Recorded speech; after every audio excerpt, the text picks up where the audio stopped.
Hello everybody, this is Steve from Old Boy Moto. G'day guys, welcome back to the channel. Welcome back to part 2 of the Kelly Caves. And if you watch part 1 you'll know that I've been waiting for parts to get back to me to get a locked gate open, basically to get over some private land and to get onto the public access track.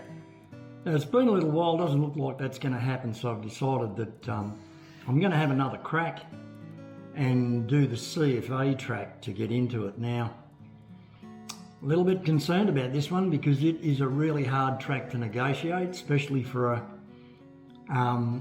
bloke of my age.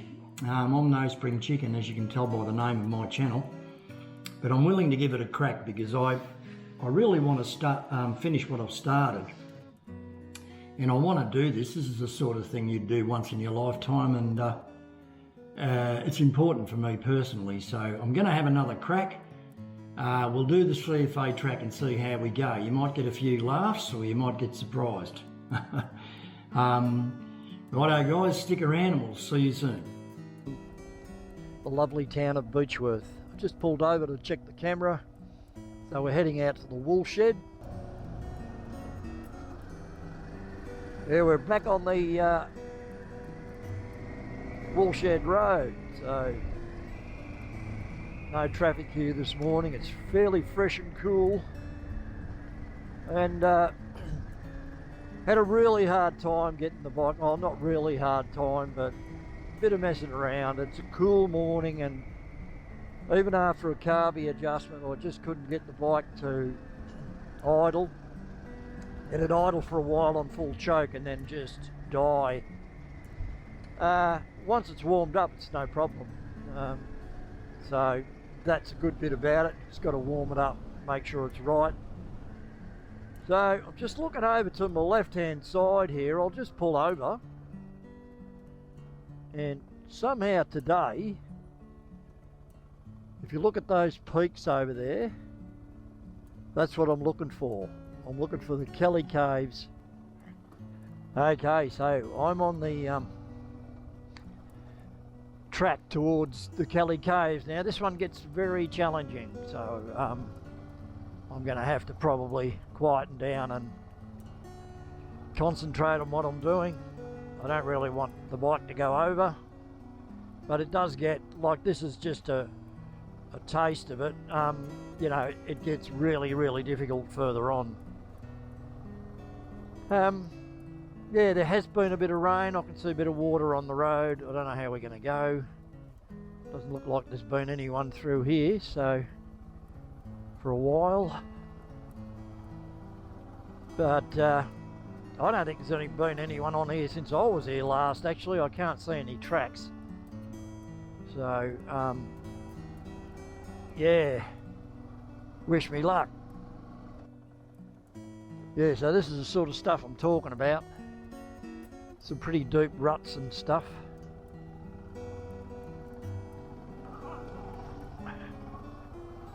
Yeah, very challenging. There's got to be a way through.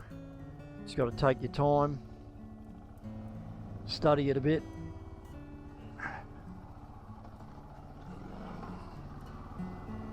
Yeah, more arse than class there, I think. Whew.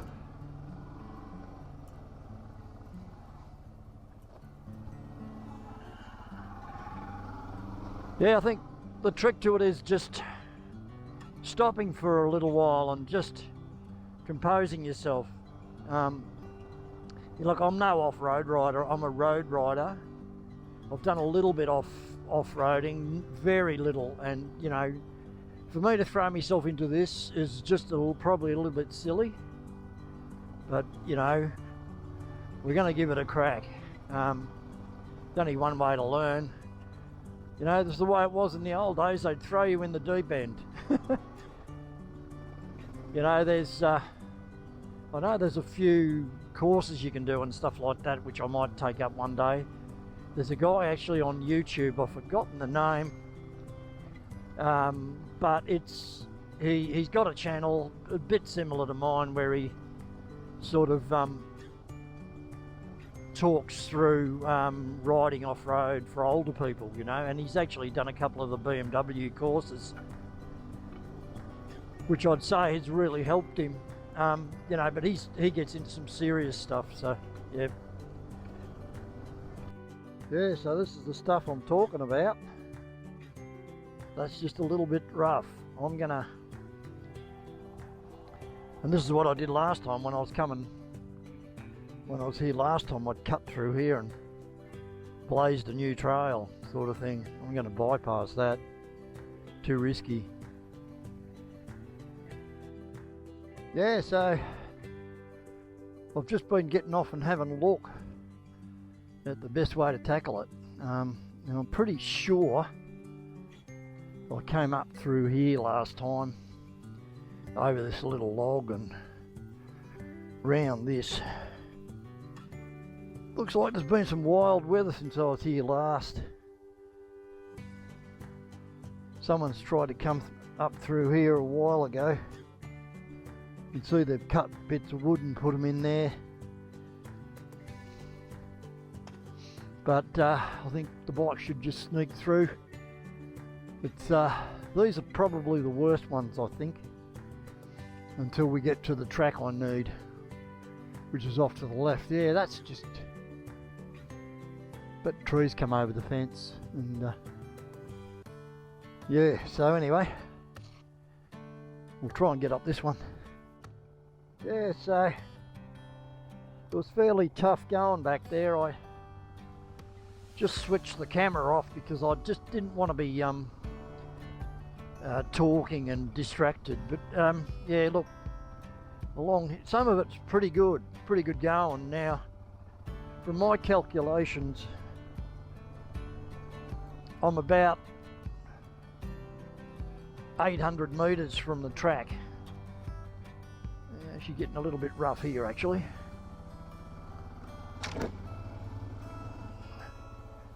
Yeah, so about 800, I'd say, from the track I need to be on to get to Kelly's Caves. So we're nearly there.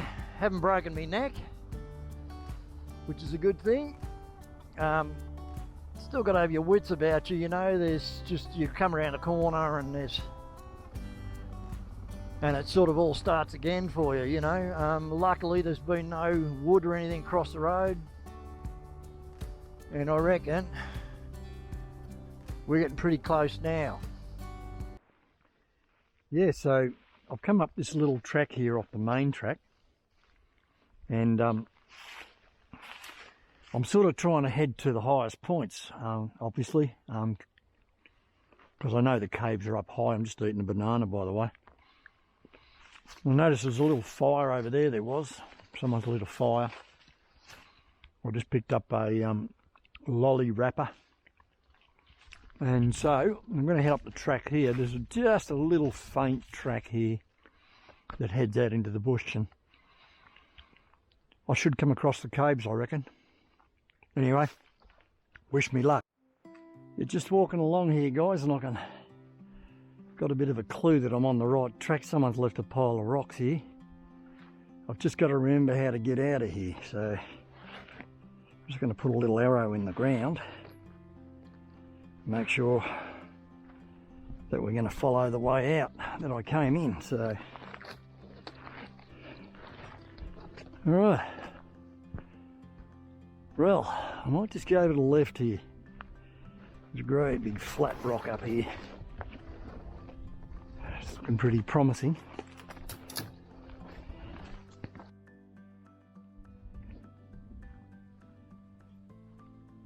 Yeah, well, it's a very dramatic landscape, that's for sure. What I'm trying to do is to find the vantage point that they would have had to the open valley. It looks like it's over there somewhere, so. Well, after a bit of trekking and that sort of thing, I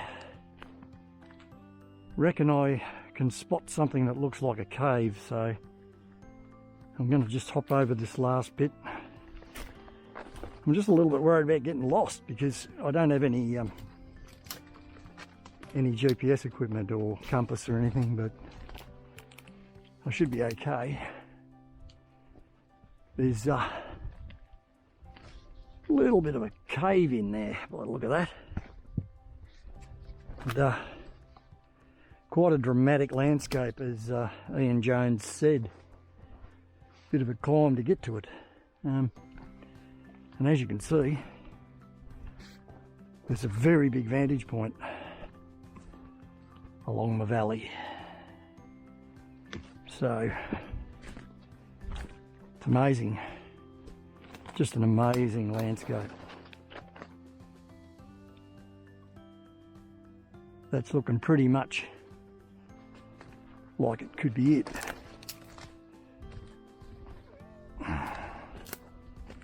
Looks like a couple of big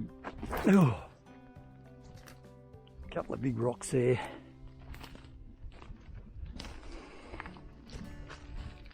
But I don't think it is, no.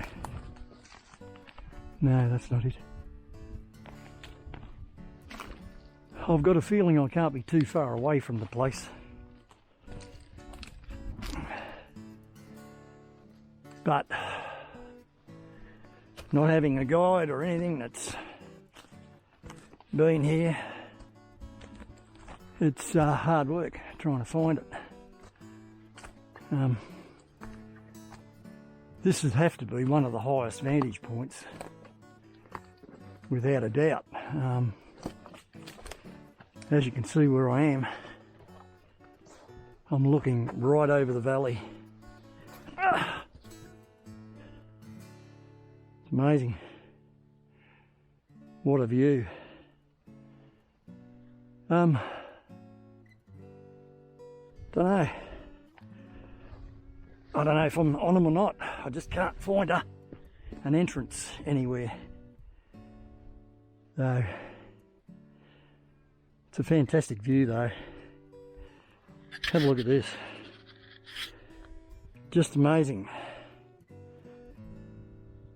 So, have I found the Kelly Caves?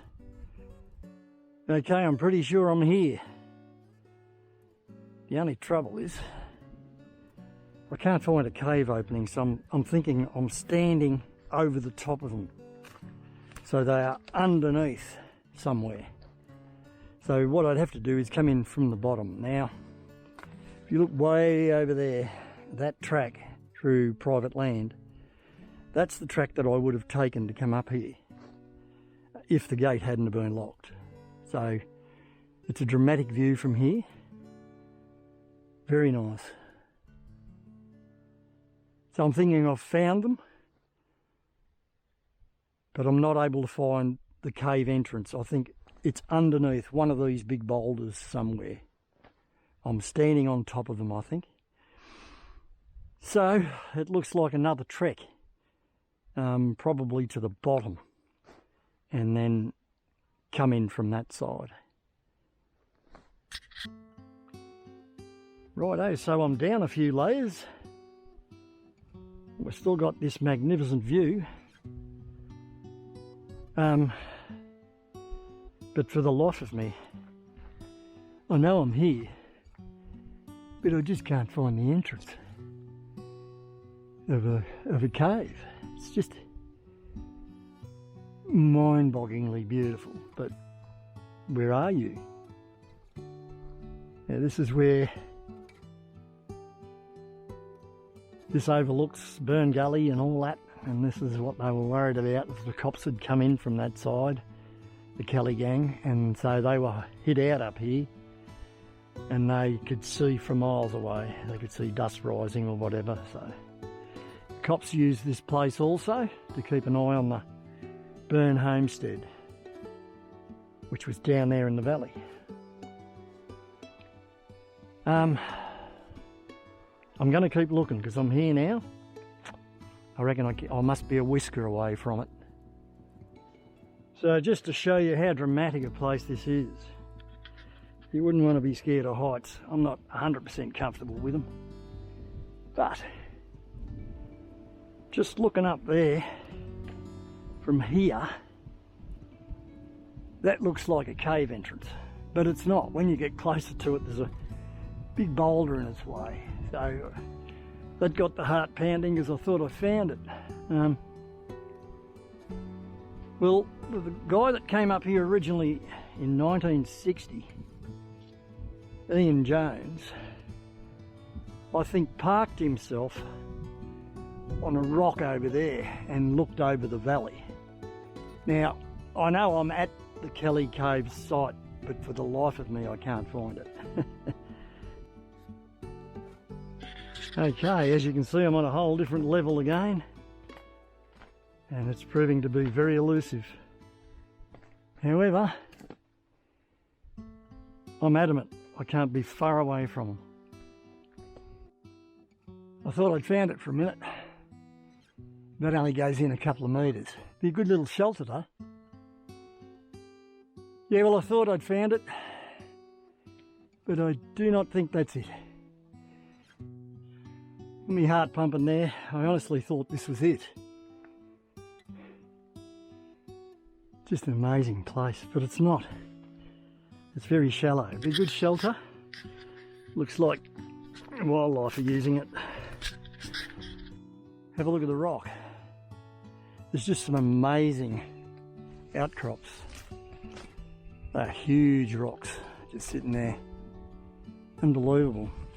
Anyway, I'm going to head back to the bike. It's a very, very old stump. I wouldn't mind betting that's of the era. Yeah, so a bit of a hard trek, that one. But what I've done is I've gone up the hill, because I'm a firm believer if they're caves, they're going to be a vantage point, they're up. So I've gone over the top of them, and I believe that the caves are underneath where I was standing somewhere. So what I'll do is I'll head out that way. There's a track actually that runs through there. It looks just like a wildlife track or something. And just go along the ridge line, the base of the ridge, and then try and look up and see if I can find them.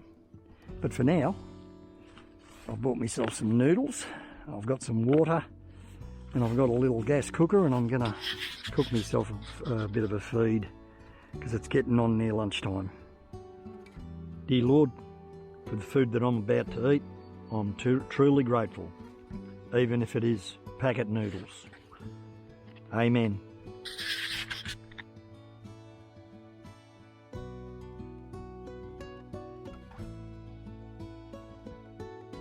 Righto guys, so I think I'm about halfway there now. Just following this little track. It's not very much. It's just a little wildlife track. Very interesting bush, and that's where I was last time up there. I reckon I've got the coordinates on my phone, so I've just chucked a pin into it, and it looks like I'm heading the right way. I'm just following the dot of my location, and it looks like it's working. I'm heading away from it now, but it's a real challenge to find this place. Amazing stuff, really. And I can see myself heading in the same direction as I was before, only this time I'm on a lower level.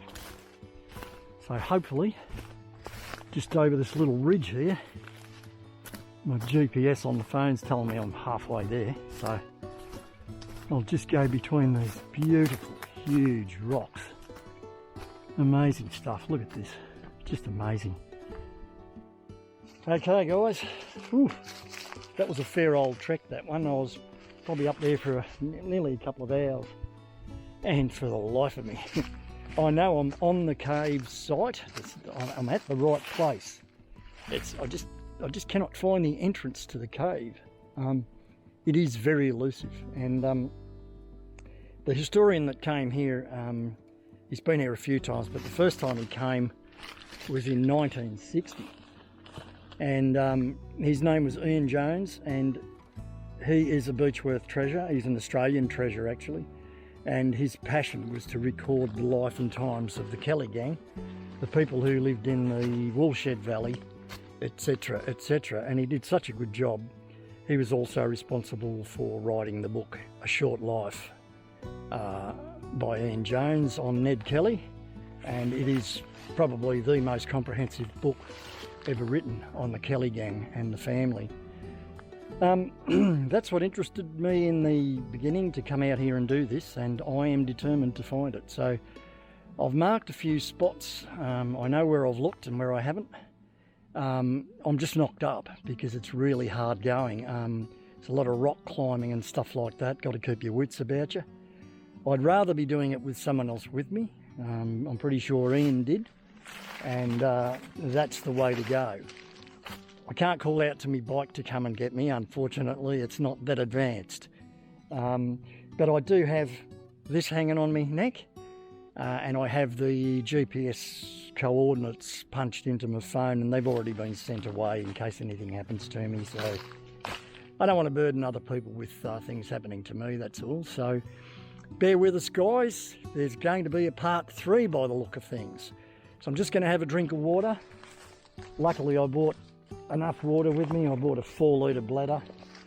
I had a cup of coffee before, so I'm not feeling too bad, but I need to sit down and have a bit of a break. So God bless you all. Thanks for watching. Yep, so on the way home now. It's got to be nice and steady.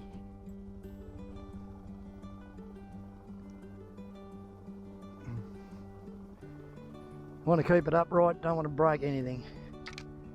Look, you know, I know there's people that rip along this, but that's not me. Can't do. There's places where I can rip along, you know, but I just don't want to risk smashing the bike and having dramas that way, you know. Pretty sure I can hack it okay. Anyway, here we go. This is going to have a think about this one. Tain't so easy. Oh, you need to go over the top here, I think. Yeah. Let's have a look. Yeah, sure, absolutely. Too easy. Well, not too easy, but easy enough. It reminds me of an old 4-wheel drive, this DR, you know. It's just got that grunt when you need it, just to get out of things. Yeah, just riding past, and you get to see some strange things. And this was just sitting here on the road. It's an old cartridge. It looks like someone's been shooting at it. They've set it on the road and they were shooting at it. Well, there you go, eh? Yeah, so just coming home on the just before the kangaroo crossing here, or at the kangaroo crossing, I just noticed this old guy here. He's got quite an elaborate sluice and everything going on. He's got a little pump and everything like that, and he's looking for gold. It's just amazing. Give me a wave there. Looks like he's having a time of his life there. Now, what a way to pass your time. Fantastic stuff. Just having a bit of a dig around. He's got all his stuff there with him. Amazing. Maybe that's what I should be doing. Anyway, we'll get across the road. Hopefully I won't get me Twinkies wet. See you, mate. I've just pulled onto the old Woolshed School Reserve in Woolshed Valley. Just a beautiful little spot. And there was a school here, built in 1872, I think it was. Yeah, I did a brief comment on it in my last video. But I noticed this tree. It's just a ripper, and I thought it was an oak tree. It looks like an oak tree from a distance, but it's actually some sort of pine. I don't know what it would be, but it's just beautiful, and that would be old. I'd say this tree's been here since the school was here. It was probably planted by the school people. Amazing little place. Well, thanks for watching, guys. please like and subscribe, and keep your eyes out for part 3 of the Kelly Caves. Bye for now, and God bless.